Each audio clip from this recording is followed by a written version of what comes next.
Oh boy. Here we go, guys. Thursday. 4 down. 1 to go. Wow.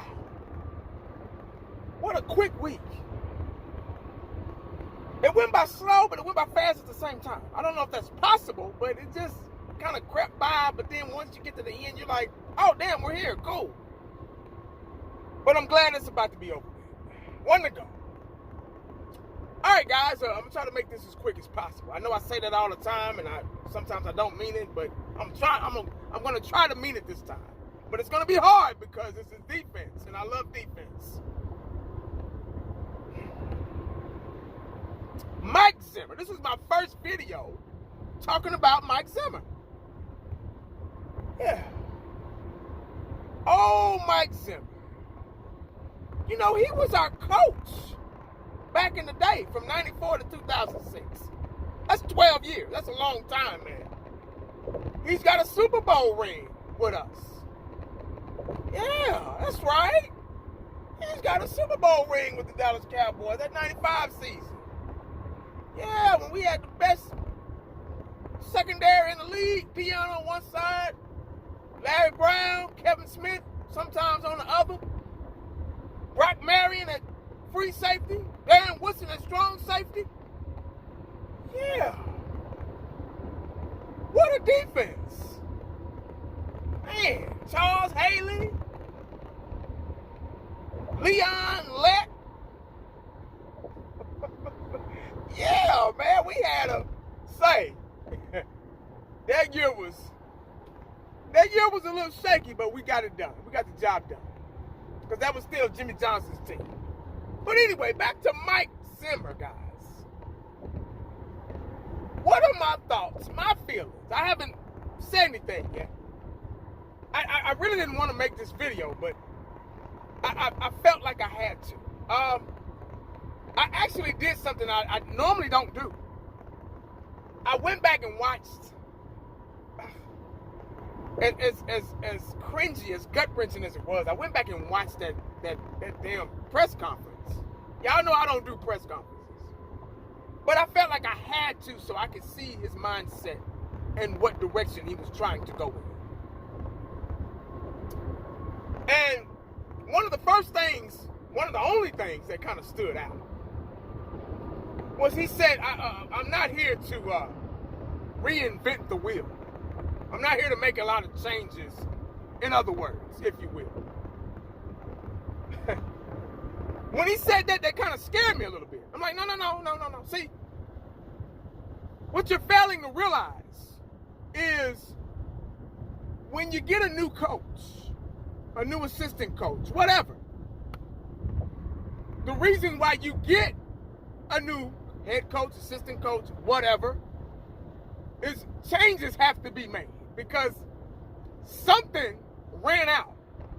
Something that used to work got old real quick. And it ran out.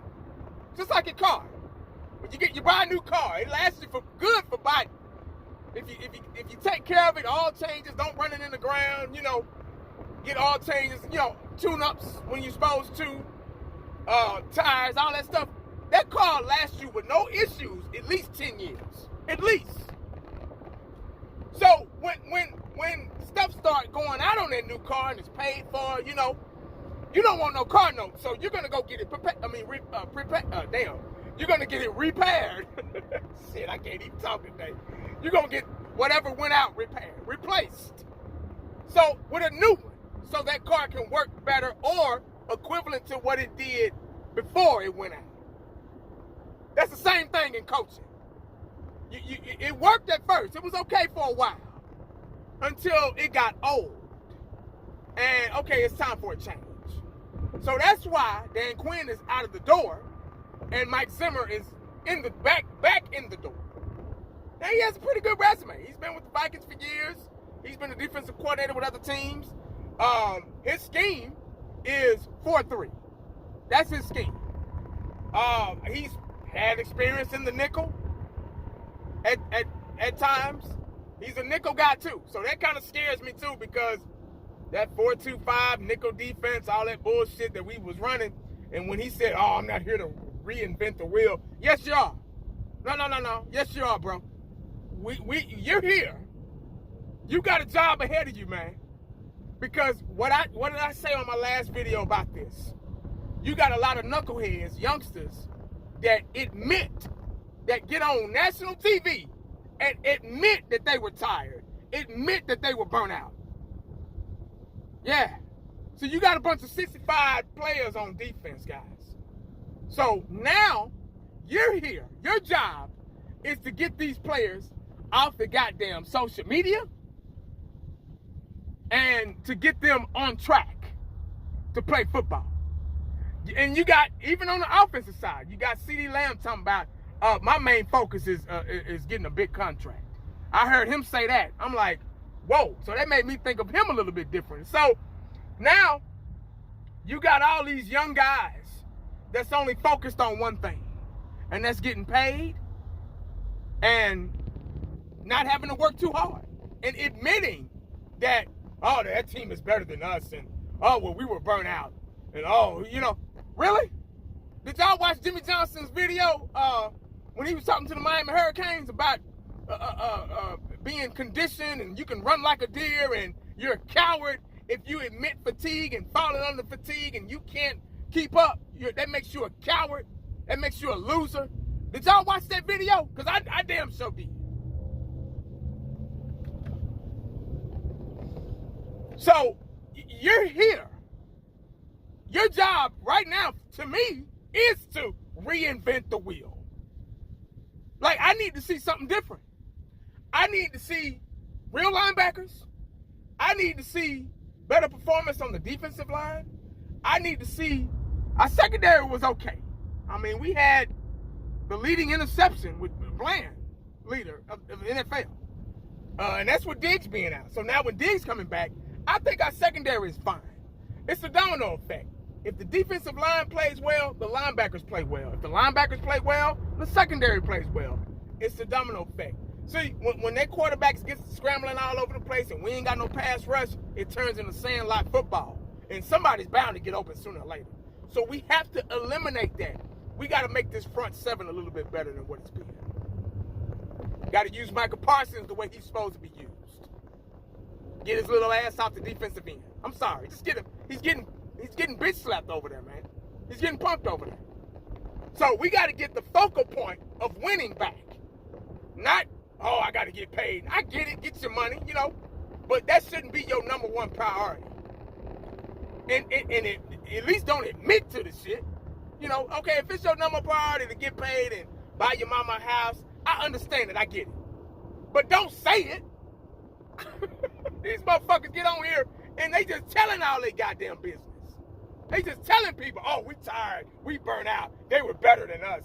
Oh, my number one priority is to get paid. Don't say the shit. You're not gonna imagine going on a job interview. And they say, okay, well, why do you want to work for us? Oh, I just want to get paid. They not gonna hire you. They gonna be like, oh, okay, well, no, we'll call you. You get what I'm saying? So these youngsters don't understand, man. The mindset. We got to change the mindset. We got to change the culture and back to the way it used to be. Now, I don't know how far we're going to get with Jerry Jones still at the helm, but we got to get some coaches out here that can establish discipline, because discipline is the very first thing you have to establish, guys, in order to be successful. How many times do I got to say that? Discipline first, because this new generation, all they want to do is get out there and talk shit. Make a couple of good plays, talk shit, create penalties, talk more shit, create more penalties. It puts you in the hole. They don't want to do nothing else. That's all they want to do is be youngsters, be immature, be stupid. Let the referees get involved and penalties get involved. And what I always say, penalties will beat you faster than the team that you're facing. So now, you coming in, Zimmerman, I need you to establish that discipline first. He had a real soft voice when I was listening to him. He didn't have that hard stern voice that I was looking for in a defensive coordinator. He was just, I'm glad to be back, and he sounded like Jerry almost. I'm just like, say, man, no. You're a defensive coordinator, man. You're a defensive coach. A cuss word should be flying out of your mouth every other syllable. Damn near. Every other word. I don't know, man. I might be overreacting, but it's a change that has to be made. You have to reinvent the wheel in order to be successful with these youngsters we got, because they rather talk shit on these podcasts than get out there and go out to the ball in a bad mood.